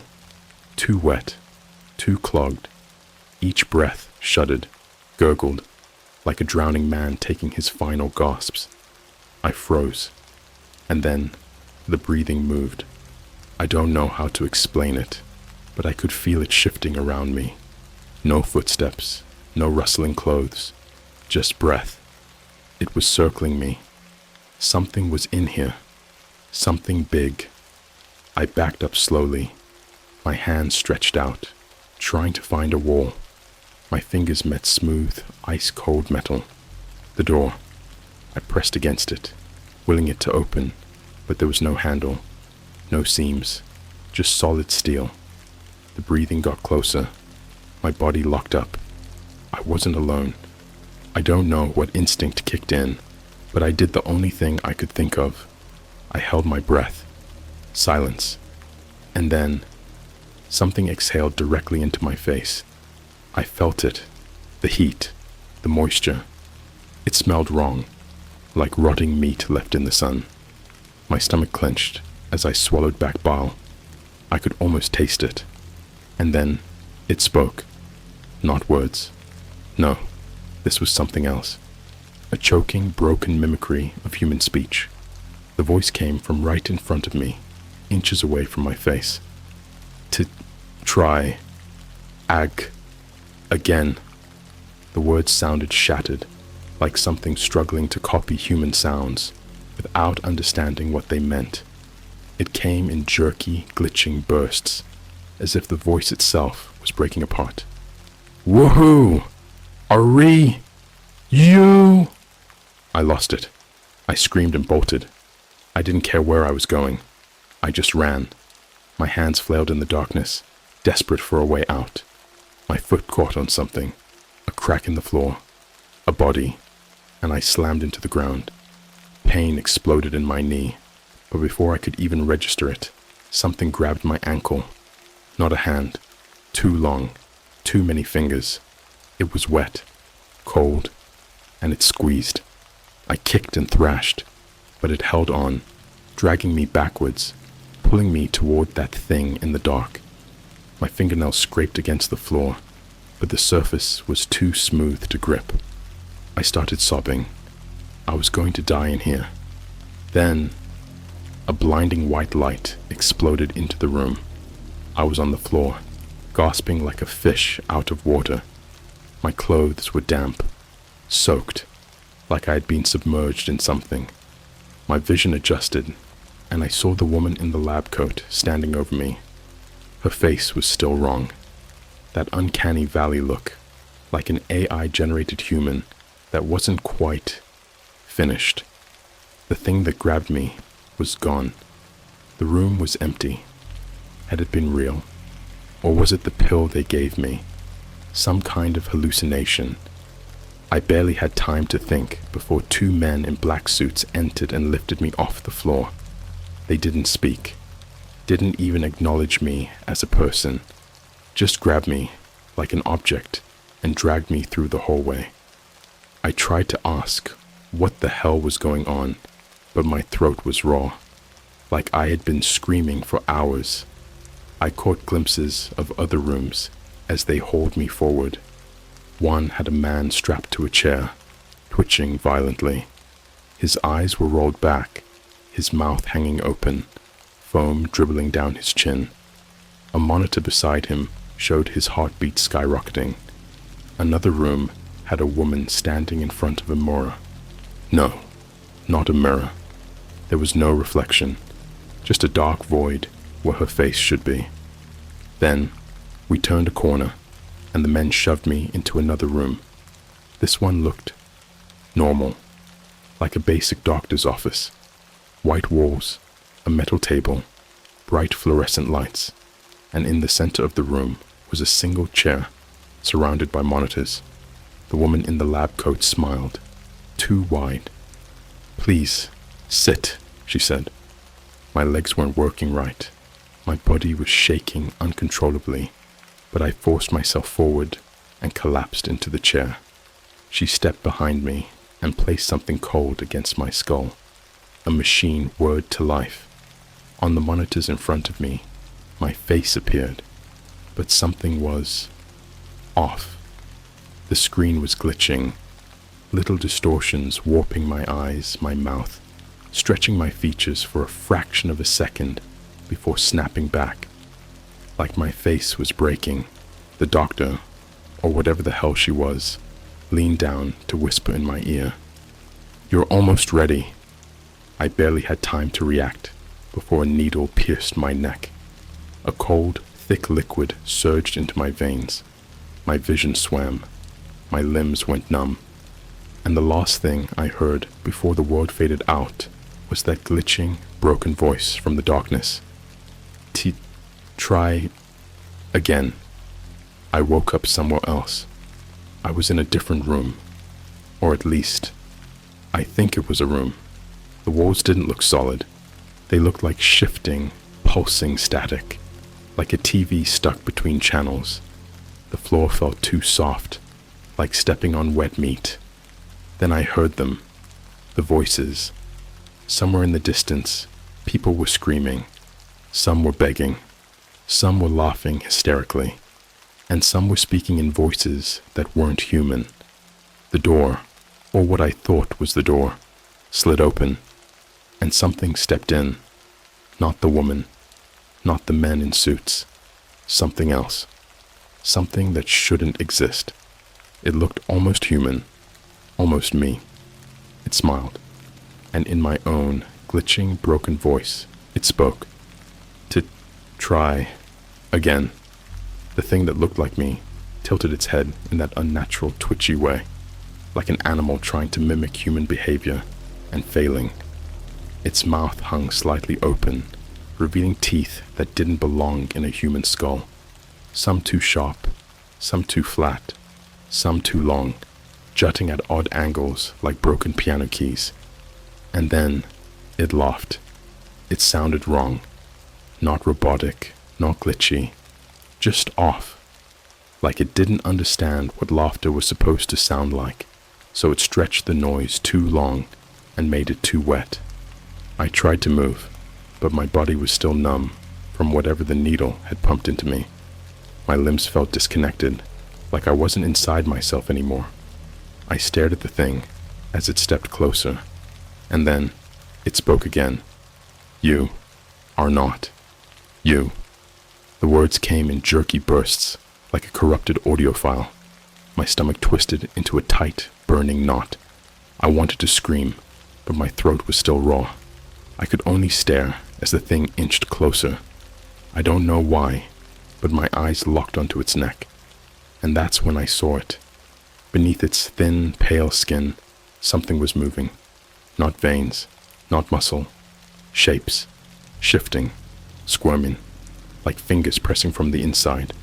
Something was inside it, something that wasn't human. I heard a wet, sucking pop. The skin split, and something crawled out. It happened fast, too fast.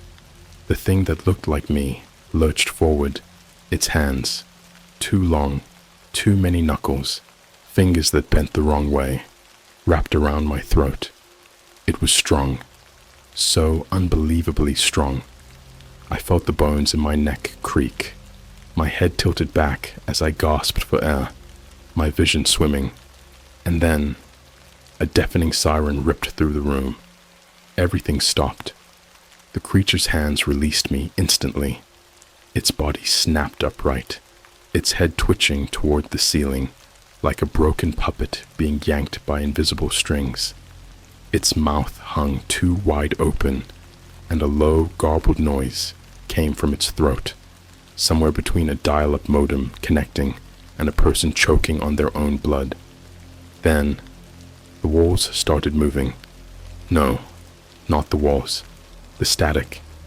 It began swirling, the black and white fuzz twisting together like something was pushing through from the other side. A voice, deep, layered, not human, spoke through the static. Begin again. I blinked, and suddenly, I was back in the chair. Everything was normal again. The room, the doctor, the monitors, the sterile, hospital-like lighting. It was like nothing had happened. I was breathing too fast. My hands shook violently as I gripped the armrests, my brain struggling to process what just occurred. The woman in the lab coat stood in front of me, smiling, like she had been there the whole time, like the thing that looked like me had never existed. Your neurological response was fascinating, she said, scribbling something onto a clipboard. We've gathered excellent data. I opened my mouth to say something, anything, but my throat was still aching.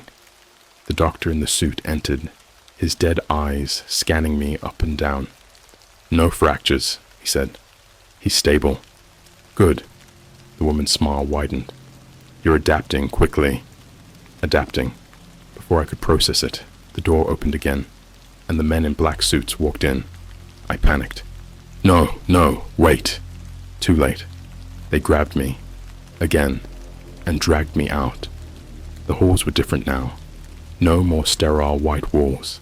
Everything was darker. The floors were wet, sticky. I was too afraid to look down. We passed other rooms, and I forced myself to look. One held a man standing in the corner, facing the wall. His fingernails had been torn off and replaced with something else. Teeth. His hands twitched violently as he scratched against the wall, his body shaking like he was trying to stop but couldn't. Another room had a woman sitting in front of a mirror. Her reflection was delayed.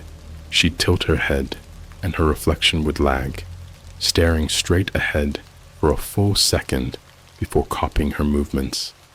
Then she blinked, but the reflection didn't. The woman started screaming. The door to the next room was slightly ajar.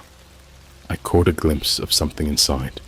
It was pale, wet, crawling on all fours. Its back was bent too far. As we passed, its head snapped toward me, and I recognized its face. It was mine. I was thrown into another dark room.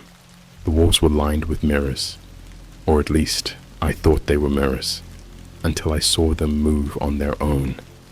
At first, it was subtle, a flicker of motion in the corner of my eye, a reflection that didn't quite match my movements.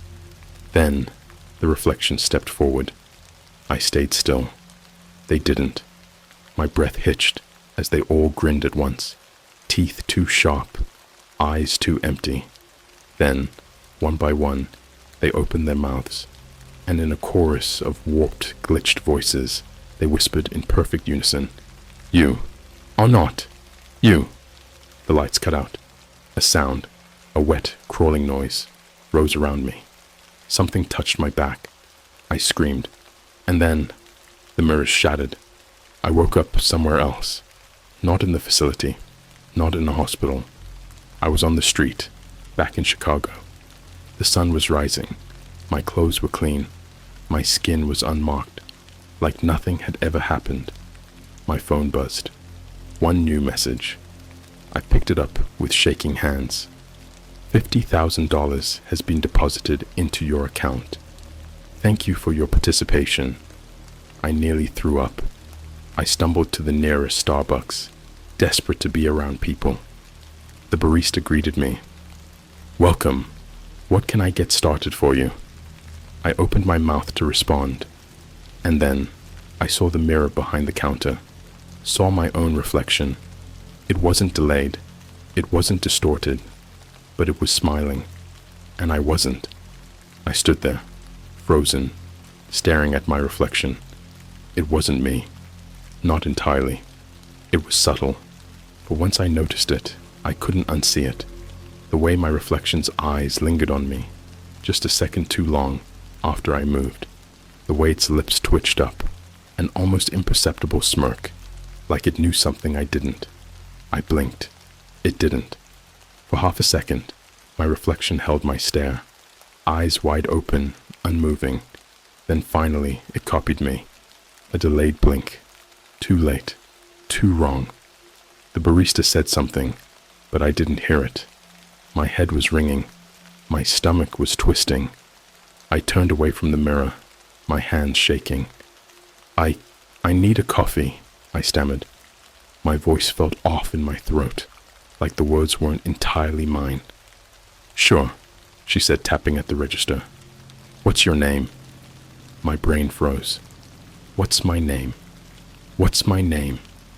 A cold, suffocating dread wrapped around my ribs. For a terrifying second, I couldn't remember. It was right there, at the tip of my tongue, but it felt wrong, foreign, like a word I had just learned and forgotten in the same moment. "Sir?" the barista asked again. I forced my mouth to move. "Oliver," I said. The name sounded hollow, like it didn't belong to me. I took my coffee and stumbled outside, the cold air hitting my skin like a slap. Everything felt too bright, too loud, too real. I pulled out my phone and checked my bank account. $50,000. It was really there. I almost expected the money to be fake, some hallucination from whatever drugs they gave me. But no, it was real. I could walk away right now, forget it ever happened. But I knew, deep down in some raw, primal part of me, that something was wrong. I started noticing it everywhere. The way my shadow lagged behind me for just a second longer than it should. The way my own footsteps echoed twice, once from my feet and once from somewhere else. The way people's faces seemed too smooth, too symmetrical, like porcelain masks stretched over something hollow. I felt like I was still in the facility, like the world around me was a simulation barely holding itself together. And the worst part, no one else seemed to notice. I tried to tell my best friend, Jonah. We met at a McDonald's downtown, where we always used to hang out. Something about the bright fluorescent lights and greasy smell felt grounding. Normal. He took one look at me and frowned. Dude, you look like shit, he said, taking a sip of his Coke. I was gripping my cup so tightly that the plastic was cracking under my fingers. Jonah, something's wrong. With what? With me. His expression shifted. First confusion, then concern. I told him everything. The trial, the thing in the dark, the mirrors. Jonah didn't laugh. He didn't roll his eyes or tell me I was being dramatic. He just stared. Dude, he said slowly. You were gone for like 3 days. I nodded. Yeah, it was supposed to be a week, but I think... No. His voice was quiet now. Tense. You told me you were leaving for a week, but that was 3 months ago. The world tilted. I shook my head. Number. That's not possible. Jonah pulled out his phone and scrolled. He turned the screen toward me. There it was. A text from me. Sent 3 months ago. Yo, I'm gonna be off the grid for a week. Big money medical trial. Catch you later. 3 months.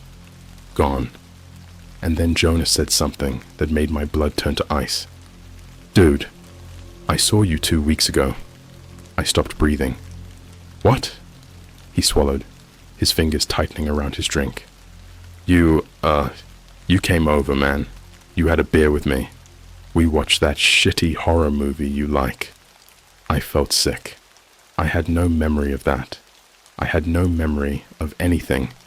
It was like my life had been paused, and something else had been playing me in the meantime. Jonah, I whispered.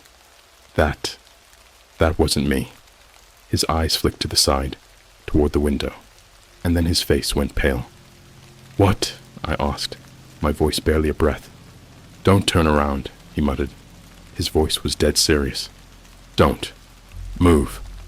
I felt my entire body go cold, because I already knew what he saw. Something outside. Something watching us. Something that looked like me.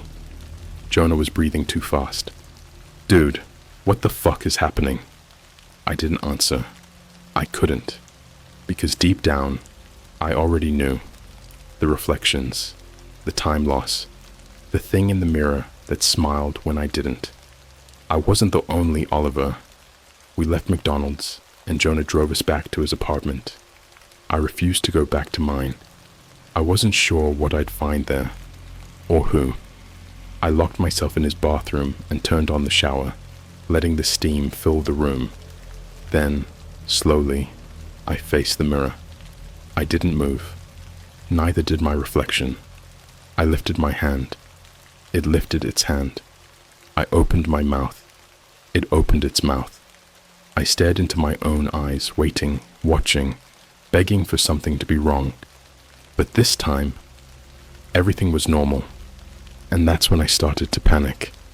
Because if the thing in the mirror wasn't wrong this time, then maybe I was. I haven't slept in days. Every time I close my eyes, I hear that voice. Try. Again. I don't know if I ever really left that facility. I don't know if I ever really came back. I don't know if I'm me. And worst of all, I don't think I'm alone. Because last night, I heard my own voice whispering in my ear. You are not you. And I swear to God, I felt myself smile.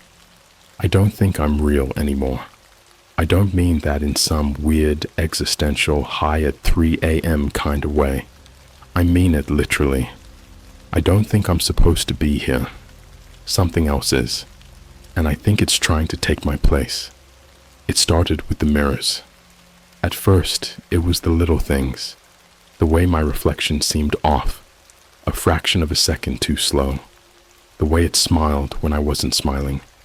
The way I'd look away and swear to God that I saw it keep watching me. Then, it got worse. I'd wake up in the middle of the night and see something in the bathroom mirror. Not a reflection, not me.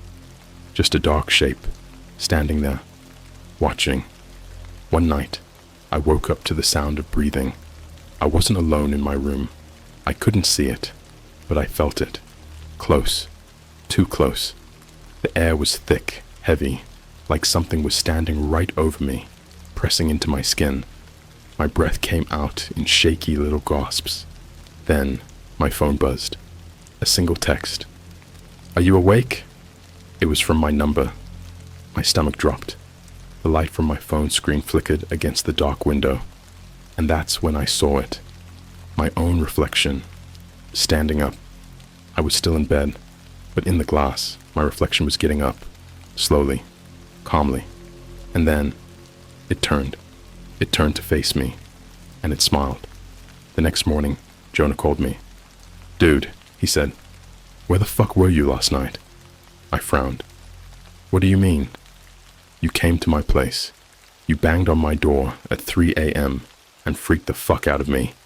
Then you just left." My entire body went cold. "Jonah," I whispered. "I wasn't there." Silence. And then, "Don't fuck with me, man."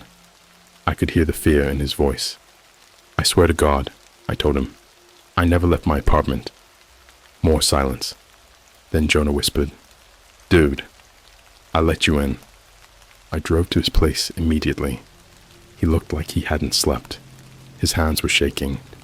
I sat down on his couch, and he sat across from me, staring like I was a goddamn ghost. "You don't remember?" he finally asked. "I told you. I was in bed." Jonah swallowed hard. His voice was barely above a whisper. Then, who the fuck was I talking to? He told me everything. At 3:07 a.m., I banged on his door, panicking. I told him something was wrong, that I wasn't safe, that I wasn't me. Jonah said my face looked different, like my skin didn't fit right, like I was trying too hard to look normal. But the worst part, I wasn't blinking. Not once. Not the entire time. Then, suddenly, I stopped talking. Just froze. Then I smiled, and I walked away. Just like that. I checked my security camera footage when I got home. I don't know what I expected, but what I saw shouldn't have been possible. At 3 a.m. sharp, my bedroom door opened. I was still in bed, but I watched, on my own camera feed, as something walked out of my room, something that looked like me. It walked toward the front door, and then, right before stepping outside, it turned back toward the camera, and it grinned, a full, unblinking smile. Then, it left, and I stayed asleep. I don't know what they did to me in that facility. I don't know if I ever really left. I don't even know if I'm me. But I do know this. Something came back with me. And now, it's trying to replace me. It's walking around. It's wearing my face. It's using my voice. And last night, it sent me another text from my own number. "You are not you." This time, I didn't respond. I just sat in the dark, phone clenched in my shaking hands, heart slamming against my ribs. Then my phone buzzed again. A new message. "Try again." My blood turned to ice. Slowly, so slowly, I turned to look at my window. And there, standing in the glass, was my own reflection, grinning, waiting. And then, it raised its hand, and it knocked. I don't know what to do. I don't know how to stop this. But I swear to God, that thing in the mirror is getting closer. And this time, I don't think it's going to leave. I think I am.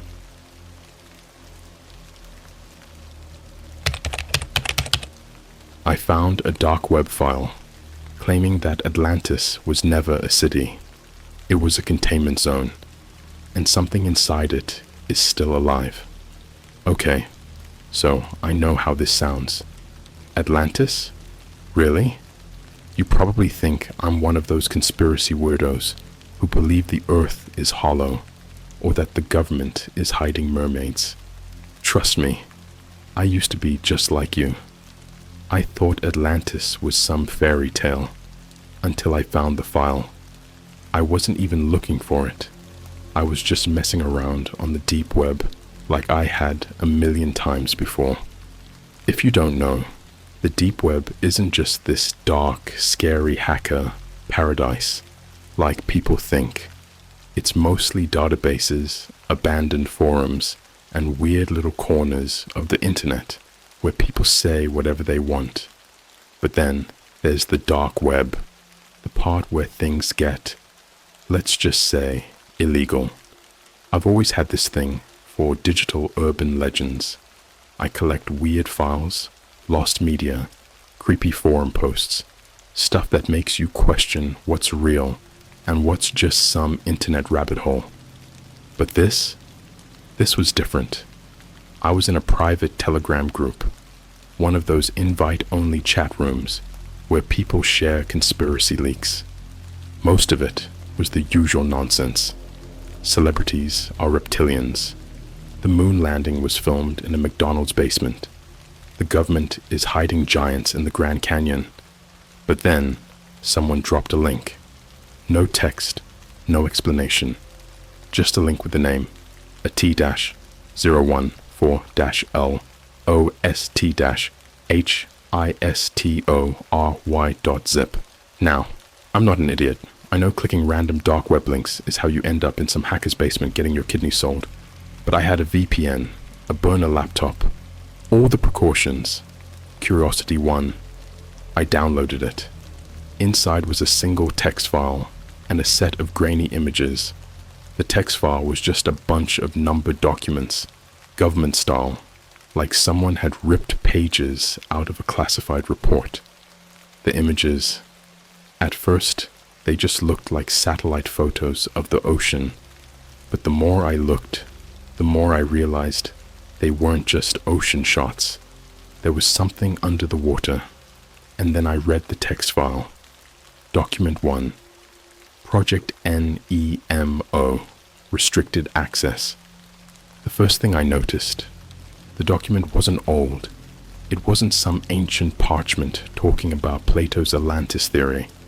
The last modified date was November 2023. I started reading. Subject, confirmed location of AT014. Satellite imaging has verified structural anomalies at coordinates, redacted. Previous efforts to contain the anomaly have failed. High pressure barriers show signs of degradation. Seismic activity suggests, redacted, is still active. Recommend immediate action to prevent further breach. Reminder, a T014 was never a city. It was a containment zone. I froze. Atlantis wasn't a lost civilization. It wasn't some ancient metropolis swallowed by the sea. It was a prison for something that's still alive. The images. I opened the first image in an editing program to enhance the contrast. The ocean was deep, darker than anything I'd ever seen. But there, faintly, just barely visible through the murky blue, were structures, not ruins, not broken down temples or crumbling statues. These were massive metal barriers stretching for miles, covered in what looked like enormous claw marks. Some of the barriers were breached, like something had torn through from the inside. The next image was worse. It was taken from a deep sea drone. The caption just read, anomaly recorded at depth 7,220 meters. At first, I thought it was just another dark, blurry ocean shot, but when I zoomed in, I saw it. An eye. Not a human eye. Not even a shark's eye. This thing was massive, glowing faintly in the deep, almost like it was staring right at the camera. The drone footage cut off after that, but the last file, that's what really messed me up. The final log entry, containment compromised. Divers missing, last known transmission, static, followed by unidentified vocalization, shutting down public access to affected coordinates, initiating misinformation protocol. If AT014 reaches the surface, we have less than 72 hours. My stupid decision. I sat there, staring at the screen, my heart hammering in my chest. This had to be fake, right? Some elaborate ARG, some creepypasta someone planted just to freak people out. But then my Telegram app pinged. Unknown user. Delete the file. I stared at the message. No profile picture. No username. I typed back. Me. Who is this? 3 dots. Typing. Then they stopped. No response. Then my laptop crashed. Screen went black. Fans shut off. And I swear to God, in the absolute silence of my room, I heard something outside my apartment. Not footsteps. Something wet. Like something had just crawled out of the water. I don't know what I just found. I don't know if this is some deep-sea military experiment, some government cover-up, or if I just stumbled into something I was never supposed to see. But one thing is clear.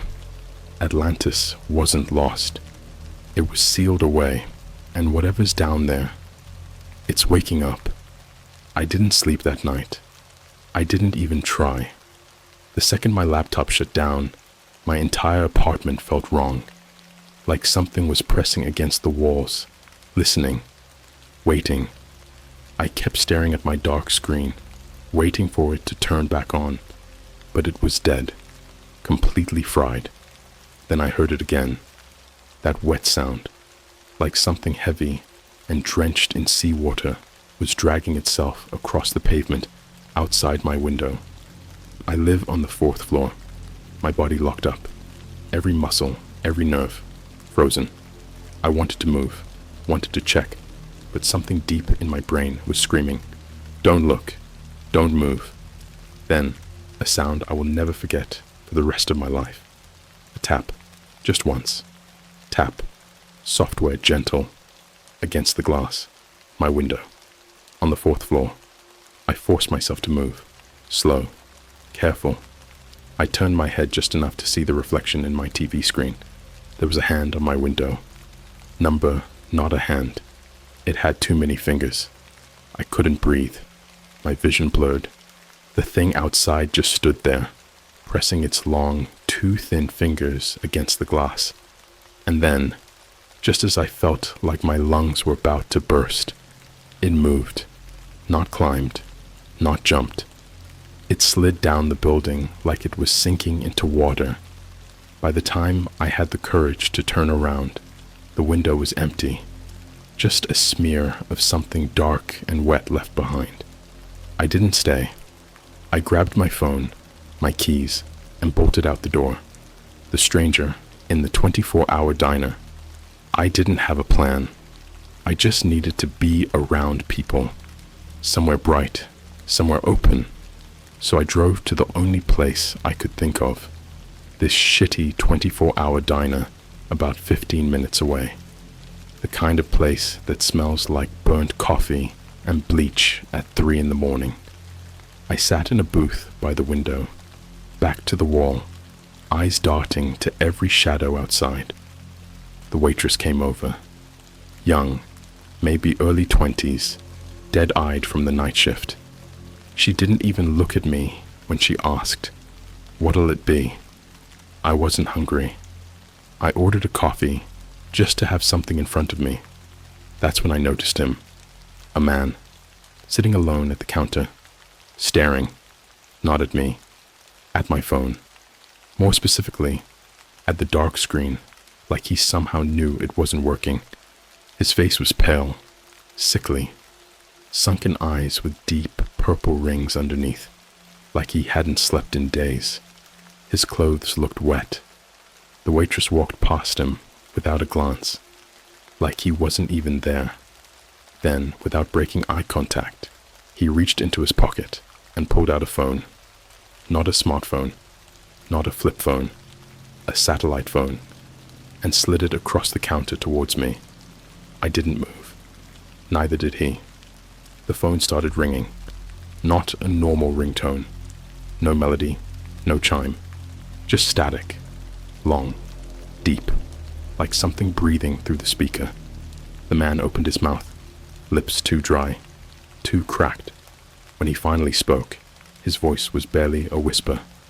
You shouldn't have looked.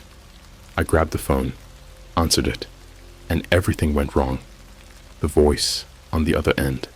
No greeting, no human voice, just water, not the soft sound of waves or rain. This was deep, distant groaning beneath the surface. Something shifting, moving, then something else. A voice, distant, hollow, inside my head.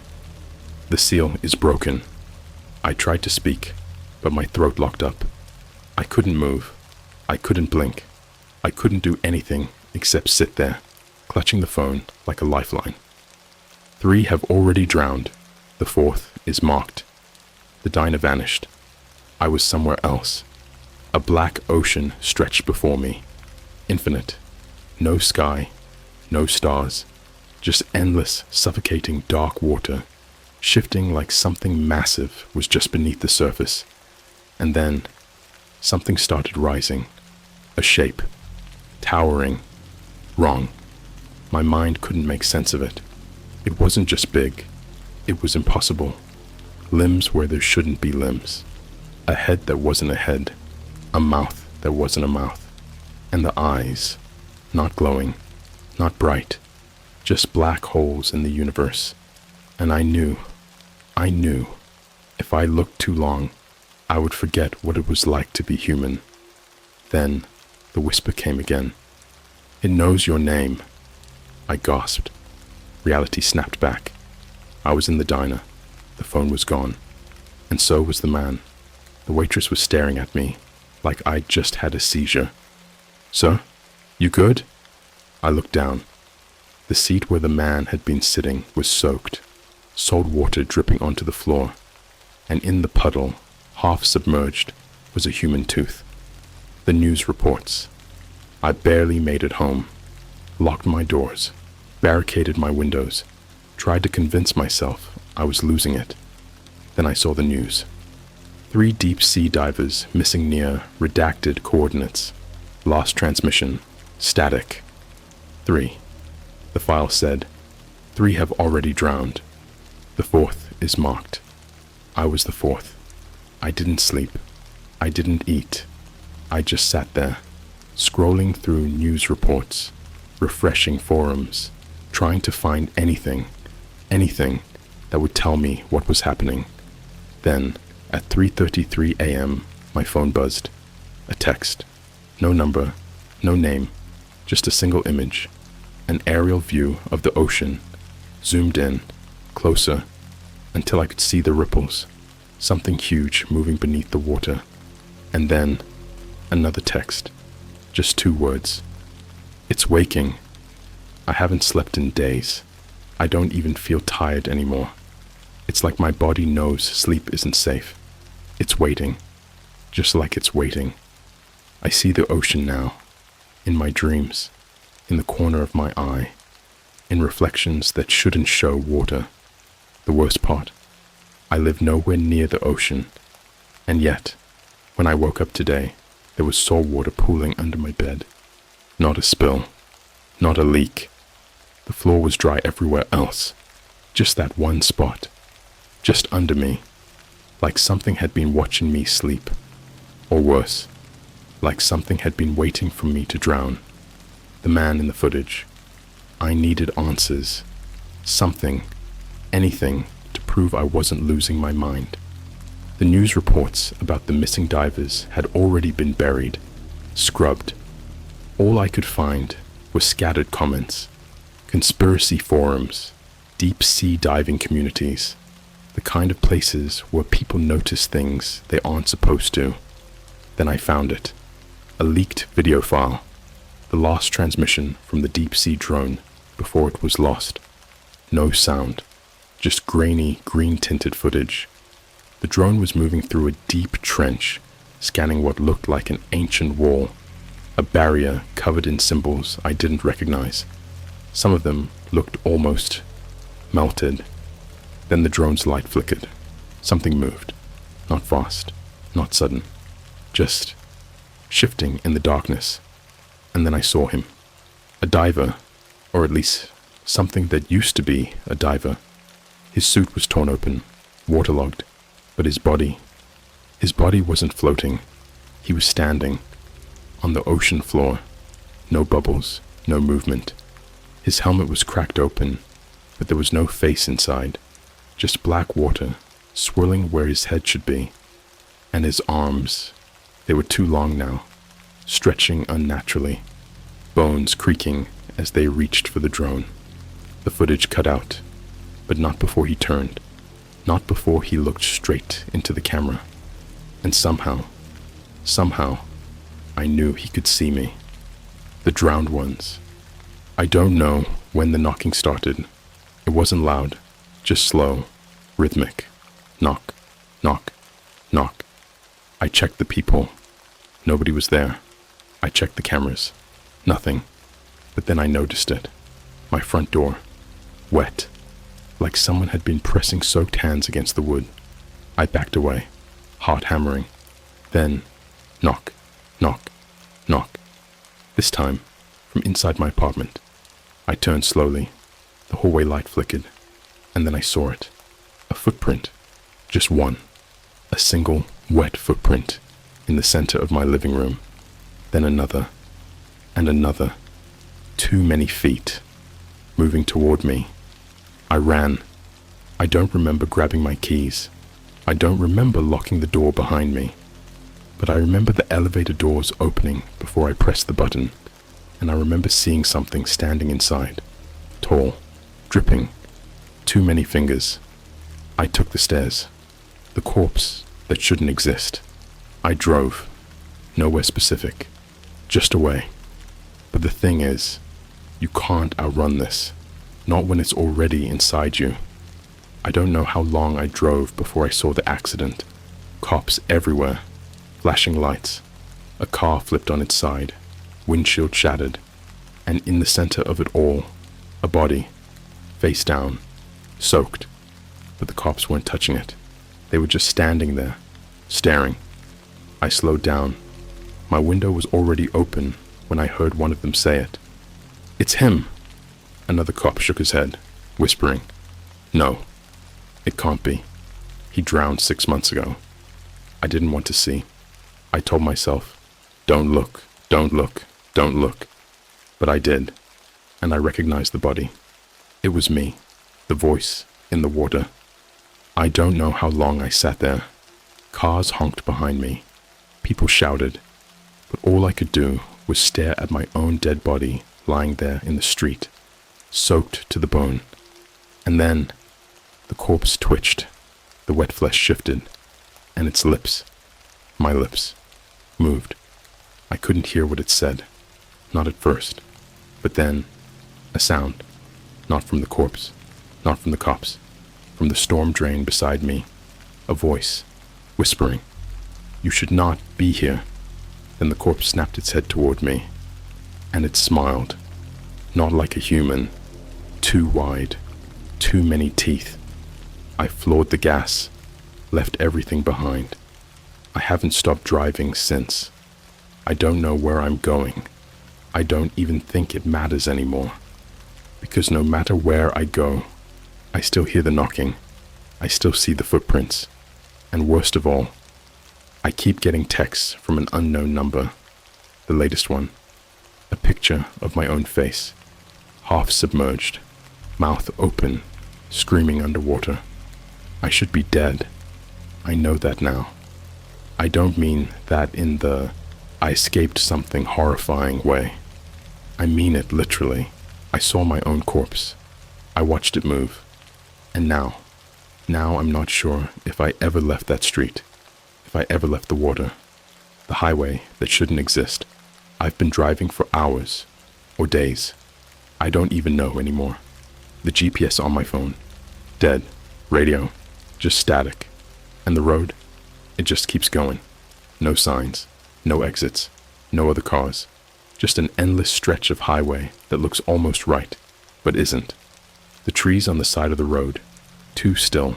The sky, too dark. And the worst part, the puddles, scattered along the pavement, reflecting things that aren't there. Not my car, not my hands gripping the wheel, just the ocean. I don't know how I ended up here. I don't even remember turning onto this highway, but I know I can't stop, because I can see them now. The drowned ones, standing just beyond the trees, staring, mouths open, like they're waiting for me to listen. The phone call from nowhere. The satellite phone started ringing again. I don't remember picking it up. I don't remember holding it to my ear, but I heard the voice. Not human, not mechanical, something in between. A whisper that wasn't a whisper. Turn around. My hands tightened on the wheel. Turn around. Look behind you. I knew if I did, if I even glanced in the rearview mirror, I wouldn't be driving this car anymore. I'd be inside the water. I focused on the road. The trees were gone. The drowned ones. Gone. Now, on either side of the highway, was nothing but deep, black ocean, stretching forever. Something massive moved beneath it. Something awake. And then the voice whispered, "You were never supposed to leave." The phone died. And the road ended. The lighthouse that shouldn't be there. I slammed the brakes. The road just stopped, like someone had erased the rest of it. Ahead of me, a cliffside, a massive drop into the ocean that shouldn't exist. And at the edge of that cliff, a lighthouse, the only source of light in this endless void.